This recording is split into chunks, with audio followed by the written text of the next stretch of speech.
Israel विरुद्ध इराणमध्ये सुरू असलेल्या युद्धाच्या झळा या राज्यामध्ये देखील आपल्याला बसतायत आणि धुळे शहरामध्ये देवपूर परिसरामधल्या सीएनजी गॅस पंपावरती गॅस भरण्यासाठी रिक्षा चालकांनी गर्दी केली आहे। सध्याची ही परिस्थिती बघता पंप मालकांनी गॅसचे दर वाढवलेत। रिक्षा चालकांनी या संदर्भातली माहिती दिली।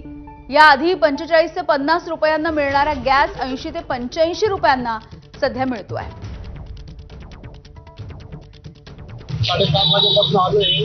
अशा पद्धतीने रांगा लावावं लागते आम्हाला आणि गॅस पण महाग आहे। म्हणजे रिक्षावाल्यांना पॅसेंजर पण बरोबर भाडं देत नाही, त्रास पण लई होते।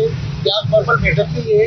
2 दिवस नंतर गॅस येतोय। आता गॅस आलाय तर 4 दिवसानंतर आलाय। आता त्रास चालू आहे। पुढची एक मोठी बातमी आहे। मंत्रालयामधलं आणखी एक लाचखोरीचं प्रकरण समोर आलंय। लाचखोर प्रकरणामध्ये एका अधिकाऱ्याला एसीबीनं अटक केली आहे। खारघर परिसरात